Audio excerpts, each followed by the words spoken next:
It's 4 o'clock here. Thanks so much for joining us in our weekly Zoom call here with Goalie Doctor. I'm super excited about our discussion today. I think we really have a special guest who's going to be able to provide a lot of insight and knowledge and education, hopefully, throughout this discussion. But again, let me reiterate, this is here for you. We're doing this to help and provide an open forum for a discussion about the things that we love, and especially for us goalies, we're always looking for new resources and new information. So feel free to engage. We have our chat feature here on Zoom. If you have questions, type it up, hit enter. We'll be able to review those.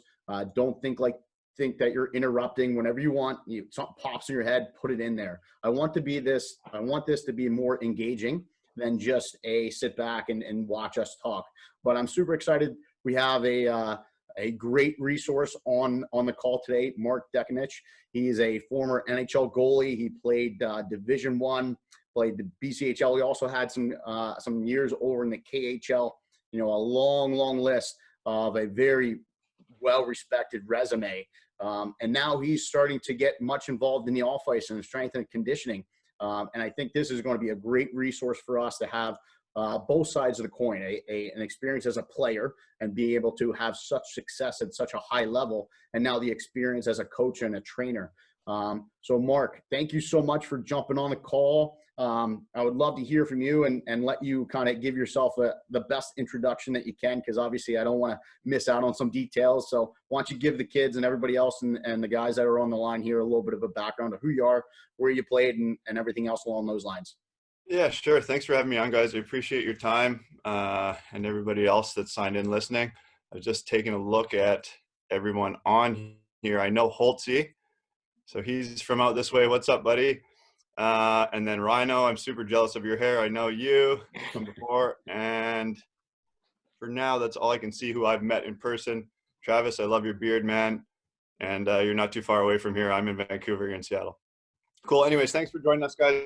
I appreciate the opportunity of you guys having me on, Matt and Mitch.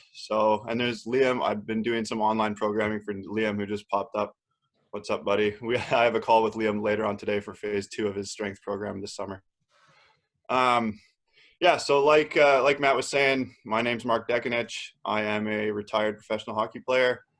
I played professionally for 10 years in 4 different leagues after completing my 4-year university career at Colgate University, which is in upstate New York.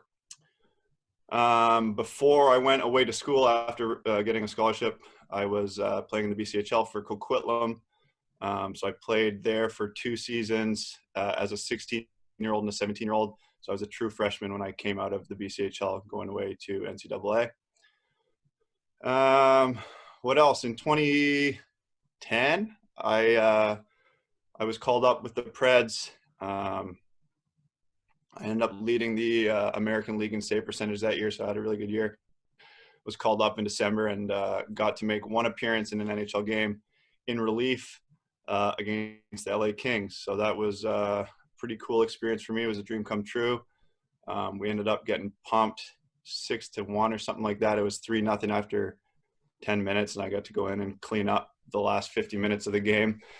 But got scored on by Ryan Smith, which is pretty cool. A lot of you guys are probably too young to know who that guy is, but him and Alexei Ponikarovsky buried on me in the 1 game that I got to play. So welcome to the that NHL. was a dream come true. What's that? I said, welcome to the NHL. Yeah, you just get thrown in there and Ryan Smith standing in front of the net screening you. Pretty neat. From there, I signed with Columbus Blue Jackets, ended up getting hurt in training camp, missed a full season pretty much, dealing with an ankle injury that eventually required surgery. So in 2012-13, I was back in the American League, and that was the NHL lockout year as well. So there was no NHL for the first half of that season. I was in the American League, and after that I jumped ship for the Russian League, the KHL. Got to play against a ton of phenomenal hockey players. I think the talent over there is over or underrated, I should say, with the amount of guys that could be playing in the NHL. There's my buddy Moet. I see Moet in person as well. Hi, Mo. But got to stop Alexei Kovalchuk in a shootout to beat SKA or SKA, which was really cool playing at home. Have a really cool photo of that. So that's one of the highlights of my career, to say I got to stop him in a shootout. Obviously tried to go high glove, but got that thing up there. After getting into some financial issues with the team in the KHL, we ended up not getting paid. I came back across to play in North America for my last 3 seasons pro, and I was in the ECHL with South Carolina at first, and then finished my last 2 seasons in Reading, Pennsylvania, which is close to you guys out there. So, like I said, played 10 seasons professionally. Have had a ton of different experiences playing in all those different leagues. Like I said before, I went to an NCAA Division I school. So if you guys have any questions about how that process goes or how important your school marks are, I'd be happy to answer those as well. Yeah, I mean, Mark, your experience and your journey, you could probably write a book.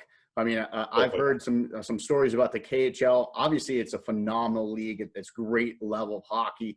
You know, it's very comparable to the NHL, but there's also some horror stories about some of the situations that happened over there. So I'm sure you could fill us in. But Mitch, let me bring you in here. Any questions for Mark about his playing experience or anything about the NCAA that you want to jump on before we jump into the deeper discussion about? Yeah, for sure. So Mark, I don't know, I'm sure you probably don't remember, but the summer before you went to the KHL, we were up in Colgate at the Slater, and I even said, hey, there was a rumor of you going over to the KHL, and you said, no, that's not true. And then I think it was like literally a week later, I see you sign, I send you a text, you're like, oh yeah, it really wasn't true at the time. Yeah, I remember that actually. And so we were, that year, I think my wife's parents were in the Washington, D.C. area. So we had, I think we went up there and she was staying there and I drove up to Colgate because my father-in-law was there as well. And then when we returned after that golf tournament, I got the call like the next day, offering me this contract. So yeah, I wasn't lying to you. No, I know you weren't. And for some of you might remember, a couple of years ago, Mark was actually at one of the outdoor clinics and was a guest coach. So I think Patrick was there. I think Rhino might have been there. Maybe a couple others on there. And that was a pretty cool experience to have you on the Bryn Athyn ice. I hope you had a good time in the outdoors. It actually wasn't that cold that night, if I remember correctly. So. Oh, it was freezing. If I remember, it was pretty cold. Maybe I'm just used to it at this point. It was a lot of fun, but yeah, you're used to it. You're up early on the ice before the sun rises at that place. You're used to that stuff. So, somebody took over the share screen here. Thanks, buddy. Appreciate that. So Mark, why don't you tell us? I mean, obviously, it's always our dream to make it to the NHL, and you were able to accomplish that. Now, being on the bench and sitting there and watching the game, getting the call up, I'm sure was a great experience. You know, sitting there and watching the game unfold, and the first one goes in, the second one goes in. You know, what's going on in your mind? What feelings, emotions did you experience when you were sitting on the bench before you actually had the chance to climb over and step foot on the NHL ice and stop some pucks? Yeah, I didn't really think it was coming. I had been up for like a month. This was right after Pecorin. I needed a knee surgery, a meniscal arthroscopy. And so I'd already been up for like a month. Anders Lindback was in and he was playing lights out. So this guy was dialed and he was like lighting it up as a rookie. And I hadn't had any experience in the league yet at all. So I knew that I was just going to be watching basically. And finally, like we were on a heater, won a bunch of games in a row, and then just cracked. So I was sitting there like 3 goals go in after 10 minutes. And I was thinking, oh, well, I'm just going to sit this one out again. And anyways, Barry Trotz was the coach in Nashville at the time and just yells at me to get in there. So I didn't really have any time to think about it, prepare myself. I just hopped over the boards and skated in there. We were playing at home, but we were already getting stroked 3-0 after 10 minutes. So I hopped in and didn't really know what was going on. We scored right off the bat. Steve Sullivan scored one. I was like, oh, wow, I think we're going to come back and win this game. Anyways, we ended up losing 6-1. But like I said before, it was a dream come true. Just being able to like share the ice with some of those guys, even though I'd been at training camps for 5 years prior plus. Being in a game and seeing the speed at which that stuff happens at ice level was pretty neat to be a part of. I mean, I think that's a great question. So you've seen it at the NHL level, but you've found so much success in the American League. What do you think the difference is between the two? Because you had such a great career. Like you said, you led the AHL in save percentage of 1 year, and you get up there and for an outsider that never had the experience, I think the biggest piece would be the speed, right? Yeah, I think to be honest, now it was a little bit different back then. But I think the American League has improved a lot with the quality of players now compared to the National League. And there's probably 5 guys on every American League team now that should be playing in the NHL. There's just no space for them, And it's the same for goalies. Like maybe not one every team, but 1 goalie out of 3 American League teams probably could be playing in the league. It just comes down to opportunity. There's a lot of stuff that we don't see, backroom stuff, like organizational stuff, draft picks, things like that affect opportunities that guys are given. But at the same time, you just don't want to give anybody any excuse to scratch your name out, So I always prided myself in trying to do my best every time I was on the ice. And the things came together for me that year when I led the American League. And, unfortunately, I never got any starts in the National League. But, I did my best to earn it. That's for sure. I mean, I think anybody that's looking at your career, I think we can all say that you should be very proud of all the things you've been able to accomplish. And, just some of the experiences that hockey has provided to you. You got to live overseas and experience the KHL, go to a prestigious and a great academic school of Colgate. Any cool experiences of the Colgate time when you guys were there? Obviously, you should be very proud of the education that you were able to get there. But on the hockey side, leading up to there, going as a true freshman, which isn't too common anymore. How did you get your opportunity to play at Colgate? Well, my class was the first class that we were able to offer full ride scholarships. So it was nice for me and especially nice for my folks who didn't have to pay for an Ivy League education, basically. But yeah, ended up playing 5 games my freshman year. Wasn't that great? That's sort of the way it goes in college hockey, right? Unless you're an absolute stud. But learned a tremendous amount that year, backing up and just seeing what it's like to be an NCAA athlete. Student athlete, I should say, right? Trying to manage school, lifts, games, practice, stuff like that. You're learning to be an adult, basically. I think was indispensable in my career. And yeah, so my sophomore year, I was the guy. I was sort of all we had, and I played virtually every game. Ended up winning the top goalie of the ECAC that year. And we made it to the ECAC tournament. But yeah, and then just sort of ever since my sophomore year, I played almost every single game while I was at Colgate. So, I was really fortunate for the opportunity that they provided me and being able to get a lot of time and play a lot in 3 years. Ended up getting drafted after my sophomore year, right, and turned pro after I graduated in 2008. That's pretty quick, climbing the ladder pretty quickly, and you should be very proud of that. Mitch, any questions before we move on to the one question I do have, and actually before I get to that, we're actually in the presence of Guy Blessing. Guy was drafted into the USHL today. I had the opportunity to work with Guy in the Omaha Lancers development camp last year, so I want to give a shout out, congratulations to Guy Blessing. Appreciate you coming on too. But back to Mark. The one question that I think would be interesting for people to hear about is, how is the relationship that you have in the pros with your goalie coach versus what a youth would have with their coach? Whereas, we're still teaching fundamentals at our level, even for, the U16, U18, AAA guys, we're still working on a lot of fundamentals and cleaning stuff up. Obviously, if you're playing the NHL, you're playing the AHL, you're an elite goaltender.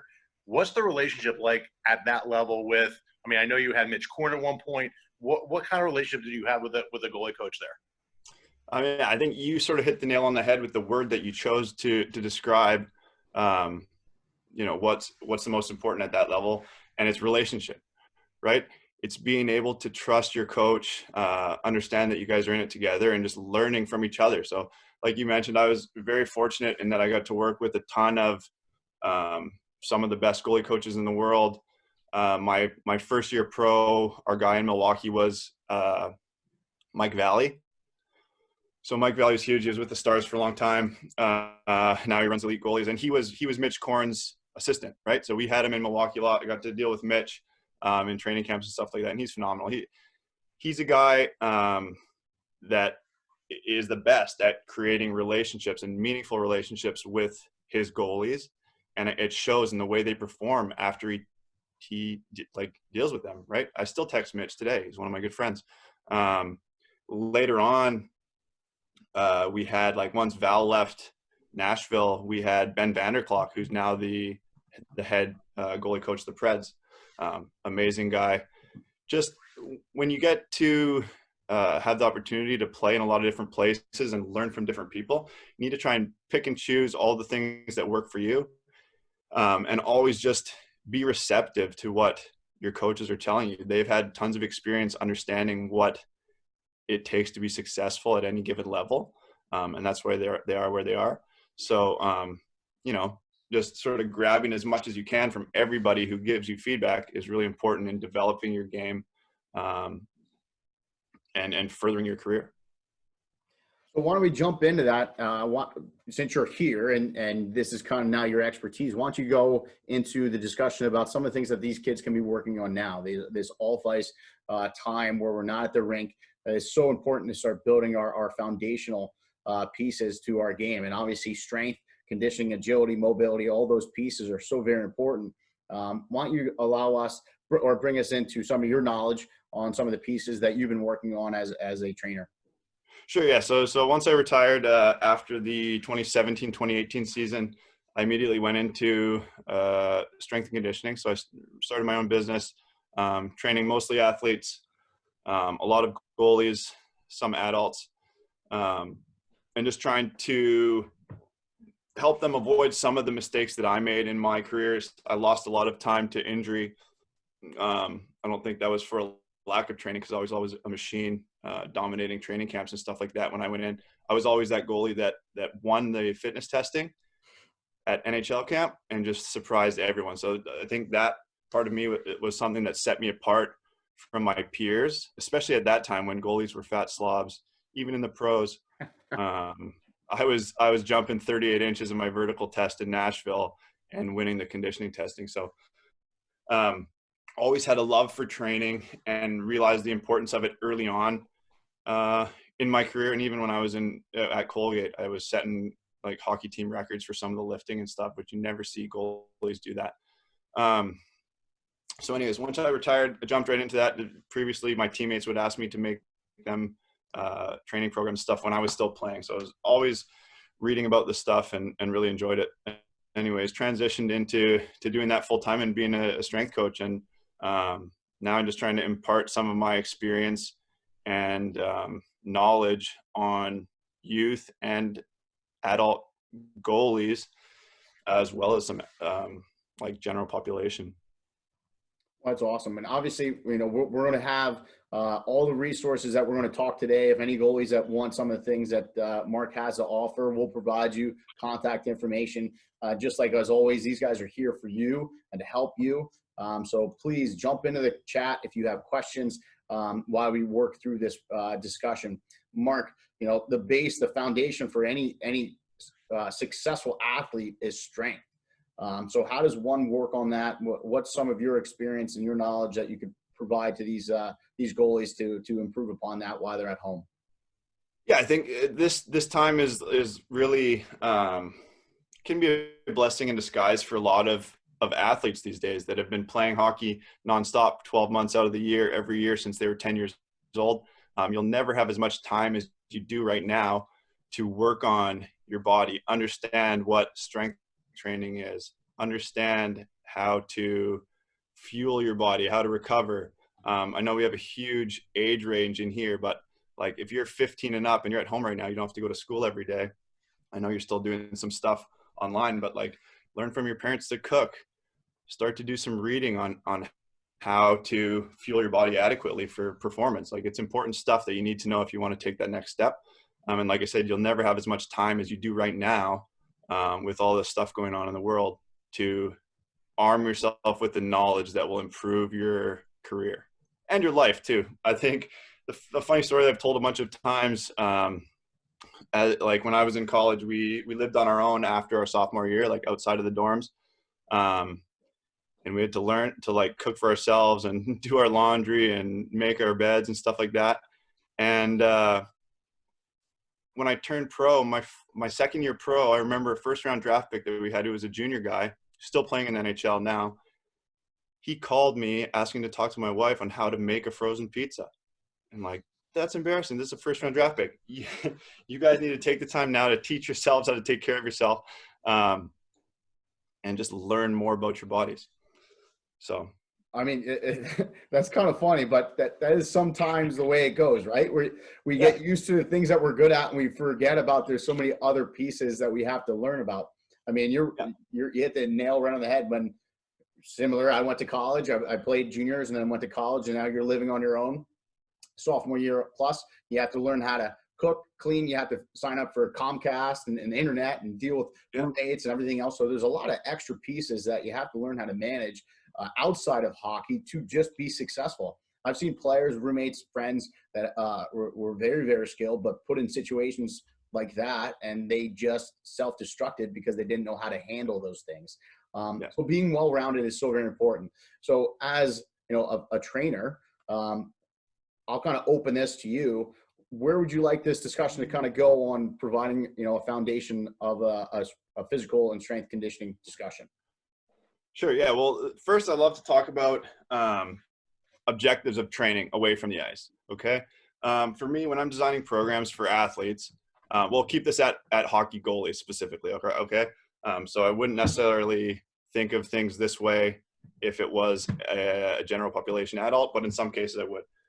The first thing that is of my concern is don't get injured when you're training.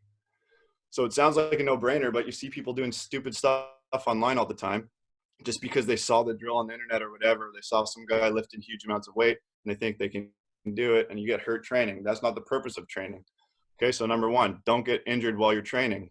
Number two, the purpose of training is to help mitigate injury risk of your sport. Okay, we can never avoid injuries.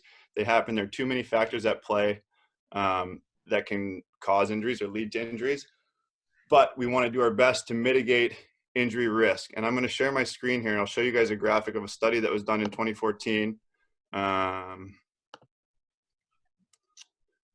Right here. But here you go. So what do we need to help mitigate that injury risk? Well, you can see the graph here. We want to do the best we can. It's here, it's strength training. All of these have significant impacts on it. If all you're doing is sitting at home at stretching, you might feel like you're doing something great. I'm not saying that stretching is bad, but if we want to be a more complete, more resilient player, strength training is where it's at. The best ability that you can have as an athlete is availability. Okay, if you're hurt, you can't play. If you can't play, no one sees you. That's it. The third thing that I want to achieve when I'm putting together programs for people is performance enhancement. So that is building the qualities that will make you a better player. Okay. For the most part, that's not doing bicep curls to get huge arms so you can press all the girls.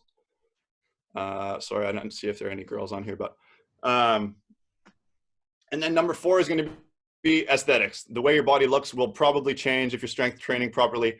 But there's a reason why you look at pro hockey players or pro baseball players or whatever, and you see their body types, and they all look pretty similar because their bodies have adapted to their training and the stimulus of actually playing their sport.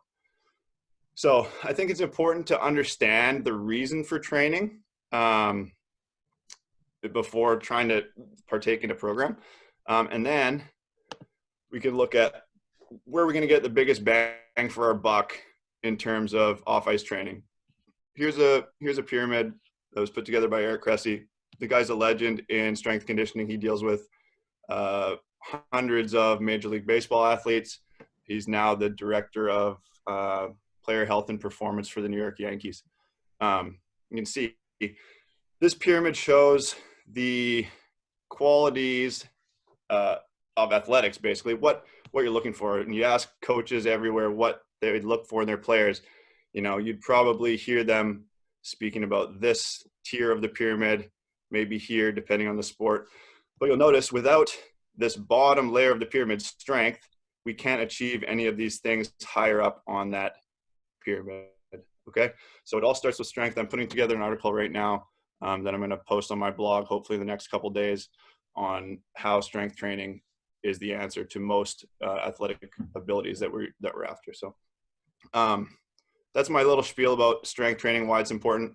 While you guys are at home, you have to get creative and sort of make use with the things you have. But like I said before, just because you saw a sweet guy doing splits on Instagram doesn't mean it's the right exercise for you at the time, right? I pride myself on sort of scaling all my programs and meeting the athlete where they're at. It doesn't matter what they can do at that time. It's just trying to make them better each session. Now, when you're looking at that pyramid, that hierarchy, is there a time allotment that a goalie can use from that illustration to allocate their time? Like if we're looking at the strength, which is obviously the foundation, should they be putting more time and effort into that than just the mobility training or the power and the speed coordinate piece? Like, how should they be structuring? If we're looking at the majority of our the people that are on the call, they're 14 to 16 years old. They're playing AA, AAA, high level hockey, but they don't have a professional trainer. How can they allocate their time and resources based off of that hierarchy at home? Yeah, I think, well, like I said, nothing comes without that base level of strength. So I think this is generally speaking, we need to spend, I don't know, 80% of your training time building strength. And that's going to vary from person to person, right? Like if I'm dealing with a 12-year-old kid who's never done any resistance training before, I might take all my time with them working on strength because they're not strong enough to propel themselves quickly or be powerful. They need to get stronger to be able to express that strength as power, as agility. At the same time, we want to make sure that we're training through full ranges of motion, right? Like proper mechanics. We're talking about exercises. Reps need to be perfect for them to be effective. Not only is doing things poorly can be somewhat dangerous, you're not going to get the most out of it. So if you're going to spend time training, it needs to be done well, right? What else? We're talking about mobility. Mobility, I like to distinguish flexibility and mobility. Okay, they're two separate things. Flexibility is the passive range of motion that you can create in a joint. So say I'm lying on my back. This might get a little bit weird. And I have somebody pulling my leg as far as I can go here. This is my flexibility, okay? So someone can put me into this position. My mobility is how far I can actively move that limb. So for me, I can actively almost put my foot in that same position that if I was pulling myself into. So there's always going to be a difference between your flexibility and your mobility. But if that difference is large, that creates potential for injury. Okay, so say this happens a lot when I'm dealing with adults, general population. I can stretch them to here or something. I want them to do it actively. They can't go past here. There's all that room that their body has access to, but they don't have the strength to control it. So that's potential for injury. That's why I think mobility is strength through a full range of motion, and mobility training ends up being strength training for your joints. I think it's actually a really good segue, Mark. One of the things, I'll be honest with you, as a parent of a 14-year-old goalie, one of the biggest concerns I have is you see teenagers getting hip surgeries, getting knee surgeries, getting ankle surgeries because of the overuse of post-integrations, because of actually the one study that I saw is that the stop of a T-push is one of the worst things you can do for your hip. Yeah. So as goalies, what can we do to ensure that we're not putting ourselves in that position, whether it be a practice, whether it be off ice, so that parents like myself aren't getting hip surgeries for our kids. Right. Yeah. That type of stuff, overuse injuries should not happen to kids. Like, it's just not right. Though the demands of a goalie these days are the opposite of what we want as function for our joints as a human. Okay. I'm not saying play stand-up style now, but when we're training off ice, we need to reverse the adaptations that you practicing hockey every day are doing to your body, right? There's a reason why people who sit on a computer all day have posture like this, because their body's adapted to them being on a computer all day. As goalies, when we stand like this all the time, our body starts adapting to this position of our hip. This hip internal rotation, Mitch, is the same hip function that you talked about when you're stopping on a T-push. And that internal rotation of the hip is what creates impingement, which you'll hear a lot about, that FAI impingement. Guys are getting surgery. Even now, I think some college players are preemptively getting surgeries to shave their femur head down so it fits better in the socket to withstand the demands of being a goalie. One, when you're a kid, I think if there are any parents listening, kids need time off. Every pro takes months off in the off season from going on the ice. If you're 12 years old and playing hockey 12 years or 12 months out of the year, like, that's a recipe for hip impingement. It's a bad idea. I think as adults and parents, we need to understand that you need to take control of that decision for your child, whether they want to play year round or not, and help make that for them so that they can stay safe and stay playing for a long time. I mean, I think it's kind of a cool point that you brought up. Like, right now, we touched on this from the start, is the best time for us to be away from the game and not having to put all this stress on our body. So this is a good time for us to be working off the ice to kind of counteract all that damage or that off balance. I mean, everything that we want to do as a goalie needs to be in balance, and your body has to be in balance. And we have to have control in all of our movements. So this is a great time to be working on those aspects while you're away from the rink. We had Jim jump in. He's a parent here. Thanks for the great advice. Obviously, appreciate the chat joining in. Anybody that has points that wants to be brought up, please jump in. Mark, you said you had one goalie that wrote you a question.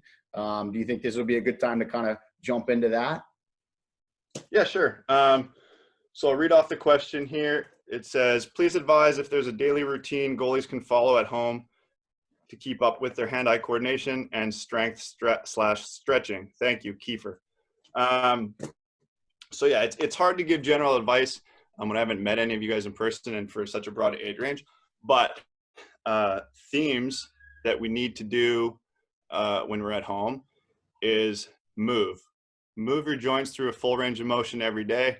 I have some videos on my social media of my daily cars routine. And that stuff works, guys. Cars, I won't go into the science of it, but taking your joints through full range of motion with rotation every single day is going to help increase synovial fluid in your joint. So you're lubing yourself up from the inside. It will improve proprioception. So when you are at the end range of your motion, your joint is sending information to your brain, letting you know where it is in space. And so how many times have you gone to go back to a post and it's not there? You're just a little bit off. Like, if we can improve where or how we know where our body is in space, it's going to make us a better athlete. And we can just simply increase our strength through a full range of motion by doing it every single day. It's something that's not very taxing. It's easy to do. It'll make you feel better when you do it. Two, I think you can't really overtrain your core. So doing simple core stuff every day, front planks, side planks, simple things like that, done with the proper intent, can do wonders for athletic ability and being able to link your upper and your lower body. And then third, if we're talking about goalies, I love the 90-90 base position. Which I've shown in a lot of my videos. Travis loves it. Yeah. And that, do you want me to show it here? Yeah, might as well jump right in. Just so, again, it's just reiterating. Yeah. So this position here is what's called 90-90. We have a 90-degree angle at both knees. Okay, my 2 upper thigh bones are creating a 90-degree angle. And from here, you can do a ton of different movement things. I like to just start people here. Can you have a neutral pelvis? Can you sit up tall in 90-90? If you can't, we can give you some support here by propping yourself up with your hands, or you can sit on a pillar or something and raise your seat up, and that's going to decrease the hip demands. But if we're looking at this from an anatomy perspective, this back hip in 90-90 is internally rotated. That is what we do going into the butterfly every single day. The front hip is doing the opposite function of that. So if we live in this internal rotation of the hip, because we're doing butterflies when we're in stance all day long, I really want to be sure that I have great control of my hip external rotation to undo the damage of being able to create this internally rotated position. Anyways, there's tons of things you can do from 90-90. I like just sitting in it to create some capsule stretches in here is good. You can work on 90-90 switches. So this is like hip control. How well can you control the range of motion that you have? Again, we want to create mobility, not just flexibility. So cars, core, work on your 90-90 things you can do every day that'll help take care of your body. Now, when some of these kids are working, from when I was a player, I really had it wasn't really hip problems, but they were just always sore. So I had like my own routine of stretching, and I used to use a foam roller, a cross ball. In your experience, and obviously you have much more of a depth of knowledge in this area, do those training tools help and assist in the recovery process? Yeah, I think generally what I tell my guys are, like, if you enjoy doing foam rolling, do it. If it makes you feel good, do it. The science is still out on foam rolling and what it actually does. But I think it does create a nervous system response in the body that will, 1, increase blood flow, 2, temporarily increase range of motion. So just as long as you understand why you're doing it and when you're going to choose to do that, I like foam rolling. Perfect. We got a couple questions in here. So Jacob said, my knees are always hurting during the season and after season. What do you suggest for that? Well, Jacob, I am not a medical professional. I haven't assessed you in person. So I can't give you a really solid answer there. I think, again, the demands of being a goalie are often the opposite of what we want to do as a human being. So looking at increasing your lower body strength is probably a good place to start. And if you play all year round, stop playing all year round. It's go see a physio, find out if there's anything actually wrong, get assessed, and then go from there. But I think in general, lower body strength is lacking, especially in goalies. It's starting to become a little bit less taboo in that goalies want to get really strong now because they know how important it is. But the days are gone of being that chubby guy or the slow kid that just gets put in net. You have to be the strongest, most powerful, and best skating player on your team. Another question here from Christy. She says, I'm an 09 who wants to play for the UW Women's Badgers hockey program. What advice do you have? 09, so you're 11 years old. Have fun. Have fun. Play other sports. Don't play hockey all year round, and enjoy being on the ice, right? That's a great goal to have. And obviously you should also worry about your schoolwork. So make sure you're getting your homework done. But yeah, like having fun at that age is the most important thing when it comes to sports. And then exposing yourself to a broad range of sports and movements, I think is super important. I think, Mitch, you do a great job with the studio that we have of giving, fun and awesome exercises, for a young goalie such as that. What do you think is some good advice to provide to her? The big thing with me, and obviously you've been watching the videos, Mark, you've been watching the videos. A lot of the drills I'm doing aren't just throwing a ball against the wall. Find ways to have fun, because you can throw a ball against the wall so many times and it just loses its pizzazz. It gets boring. And I know, Mark, you wrote your piece about the vision training and adding different elements to it so that it's not always repetitive. adding different elements. So I think with at home, just come up with things that are creative but still make sense. Don't build bad habits. I've seen a couple of videos out there from guys who are doing different drills where they're stick handling, then they catch a puck and they just kind of flail it and then they make a pass. And those are the habits you're going to have to break when you get back on the ice, because you're not going to do that on the ice. So whatever you do at home, try to have a purpose for everything you do. I mean, Matt, we always say play with a purpose, practice with a purpose. So let's just make sure that, what we're doing at home, have some fun with it, but also make sure there's a purpose to it. We always want to encourage that. I mean, it's a sport. We're supposed to have fun. That's why we do it. To get the privilege and the opportunity to put on a professional jersey is a goal and a dream. But the foundation of that is the love of the game and enjoying this. So if you don't enjoy what you're doing, you're never going to be able to accomplish all those goals that you want.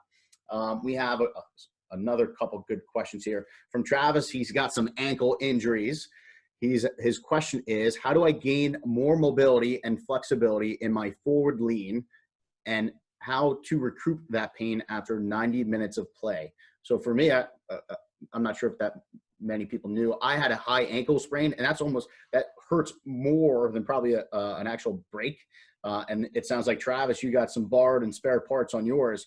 So, for goalies, the hips are always the main focal point. But Mark, you had some injuries as well. I think you touched on a lower body injury.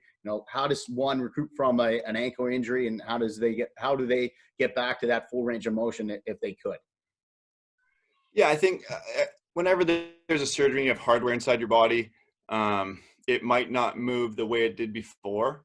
But that's not saying you can't gain control of the range of motion that you have. So I think number one would be having a good sports physio. I don't know how long ago these surgeries took place.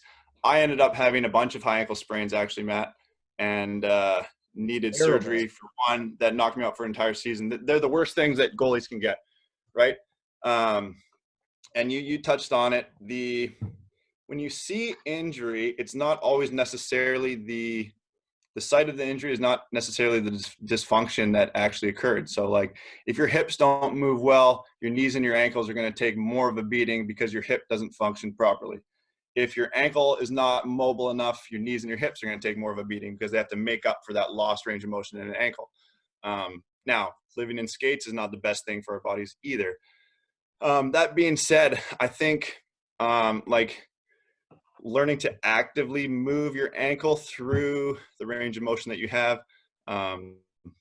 is important. And then there are plenty of techniques like pails and rails that can help actually increase range of motion. And again, if there's hardware in there, it might not be able to improve the same as what it would be without. But I think actively taking control of mobility training is a good start. And I think with that probably comes a little bit of pain relief as well. Yeah, I mean, it's just like anything else. Where you 10 years where you water the grass is where it grows. So if your hips are bothering you, focus a little bit more on there, making sure that you're paying attention there. If you have some ankle problems, making sure you're thinking about how you can gain that range of motion.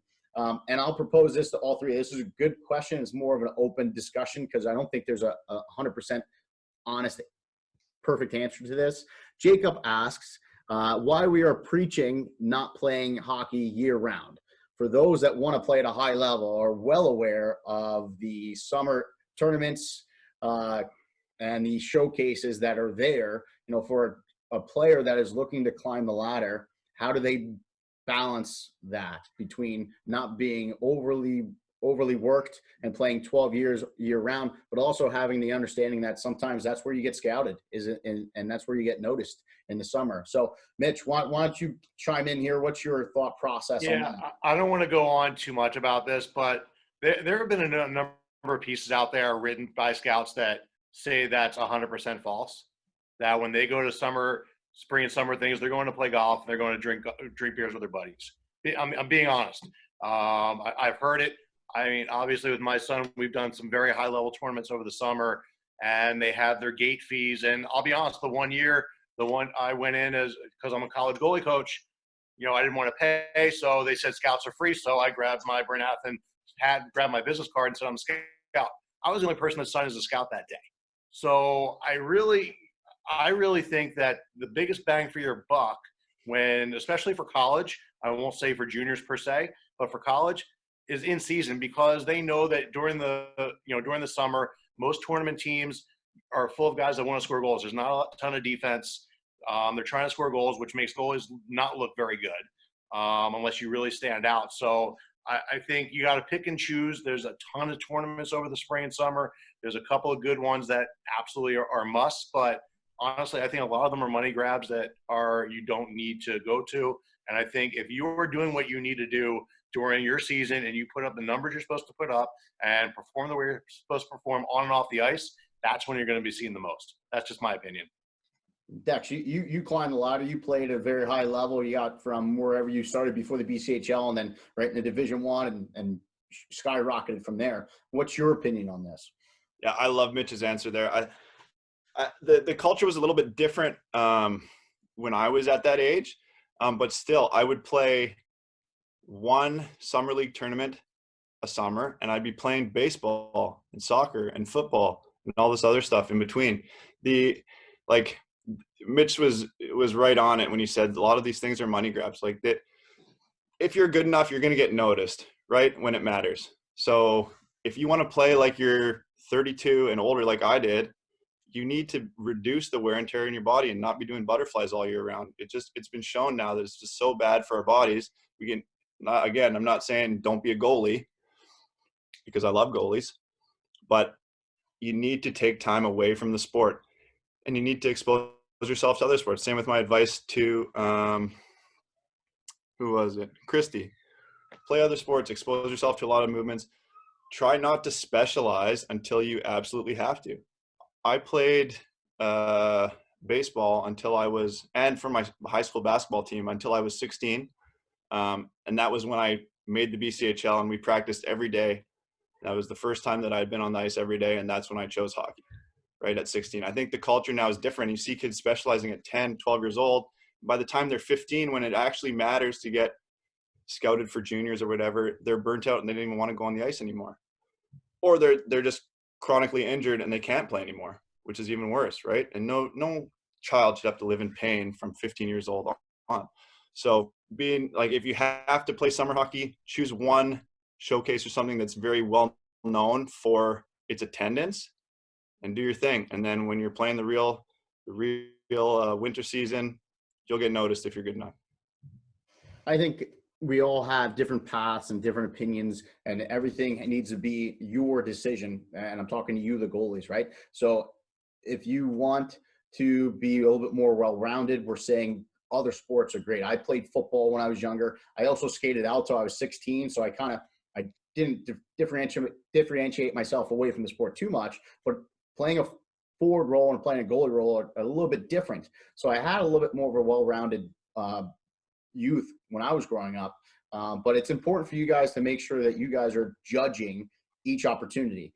I mean, I get phone calls all the time now as a coach. Hey, we got this summer tournament over at XYZ rink. It's going to be great. It's going to be a lot of fun. We're looking for goalies. Okay, perfect. Well, that's great. It's an environment to enjoy the game, but it's not there to help you propel yourself to that next level. So make sure you're understanding of what it's there for. If you want to play a sport, you want to have fun, and you want to do something this summer, don't overwhelm yourself. Don't overdo it, but realize what it's there for. And if you're in the higher level, the upper echelon, which is very few and far between, because it takes a very, very special individual to climb the ladder like Mark, realize that you're going to be under different circumstances to make different decisions. So when we're speaking in generalities, we're trying to give you the best information that we can in general.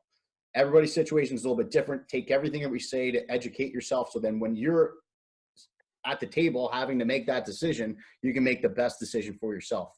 When we're thinking about goaltending and some of the things that we get to kind of do, I got to look at some of your past jerseys and teams that you got to play for. You were pretty creative with some of your equipment and your headgear.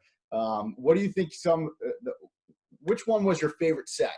Because you had some pretty cool goalie sets coming across. I think the last set at Reading was pretty sweet, to say the least. And then you also have this nice big beard on your face there. Any issues when you were wearing a helmet and trying to play with that? I think one of your helmets had the beard involved in the paint job too. Yeah, so that's one of my favorite masks that I had. If you can believe it, I actually used to have hair on the top of my head and sported a flow like all through junior and my first, actually my whole college career, flow down to my shoulders. Anyways, stress at work, it all fell out. I have to grow it on my face now. My Stress at work last with year, the Kings. what's that? I said stress at work trying to stop pucks. Every Yeah, time no, that's what I every time you mean. make a Stress at mistake. work is just Yeah. terrible. So my last year playing, I ended up with this beauty here. So I have oh, my 2-year-old just hopped in the room. So we got a fake goalie mask, old school mask with a monster. Hey, buddy. Who's Okay. this? This is Max. He turns 2 tomorrow. Is that going to be a future goalie? I hope not. No, just kidding. We'll see. If they love hockey, then we got hockey. Okay, guys, 1 second. So on the base of that mask, underneath that fake mask is my beard in great detail. I don't know if you can see it with the light. There's like all the strands individually painted. So this was one of my favorite goalie masks that I had. Who painted that for you? My flow used to come out the back of my helmet. After I grew this thing about 6 years ago, it started coming out the bottom. That's pretty mean looking. Pretty mean looking. Mitch, you got any questions before we finish up here? I think we had a pretty good discussion about a lot of the pieces, but any last pieces of discussion you want to kind of talk about? No, I mean, I think we covered a lot of good information. I hope the goalies and Matt, I think it's awesome that you're putting this on YouTube, because I think this is one definitely kind of watch again, because I think especially on some of the stuff about injuries and a couple of the stretches that Mark did, I think it'd be a good to kind of look back and review, because like the last thing any of us want, and again, as a goalie parent, the last thing that I want is for my son to get hurt. So, I mean, if we can do what we're supposed to do off the ice so that we're ready to go when the time comes, and who knows when that time is going to be. But we need to make sure that we're using this time, like Mark said, as wisely as possible, because we're not going to get this, at least let's hope we don't get this kind of time back. Yeah. I mean, there's a lot of pieces of the puzzle to be a successful athlete in general. Obviously, strength is the foundation. And hopefully you guys got a lot of information from Mark. So Mark, I really do appreciate you coming. Any last piece of advice for everyone that's on the call here with us? No, I think, I appreciate your time, guys. Thank you all for joining and listening in. I had a great time doing it. I enjoy sharing some of my experience and knowledge with everybody. Just in closing, like Mitch said, nobody wants to go through surgery. I ended up having 2 surgeries. Recovery's terrible. The rehab stuff for it's awful. The best ability is availability. All right. So we want to keep yourselves healthy so you can play. You want to take time away, learn about yourself now while you have the time at home. And yeah, get strong. Don't be afraid of it. We always want to encourage movement, and hopefully you guys got some good information from Mark, but we also want to encourage knowledge. And that's kind of the platform that we're in right now, right? We want to make sure that we're staying up on our body and holding ourselves accountable. So when we get the opportunity to step back on the ice, we're ready to go physically. But this is also a great opportunity for you guys to grow mentally and test out your brain muscle. So hopefully this was educational. Again, reach out for any questions that you guys may need or may have. Anybody that wants Mark's information or contact information, please let us know. He's also on Instagram, so please check him out. I think today was a great conversation. Again, next week, we're going to hold a call at 4 o'clock on Tuesday. We're going to have some guys that are currently in NCAA talk about their path, their recruiting path. They played in juniors. Also, their first year in the NCAA. We have a Division I and Division III goalie that's going to be on the call. So I think it'll be a really good discussion. So everyone, thank you so much for joining. We're very grateful to have you guys part of this. Stay safe, stay healthy, help out your parents at home, help cook, clean, do your chores, and I'll see you guys next week. Thanks, everybody.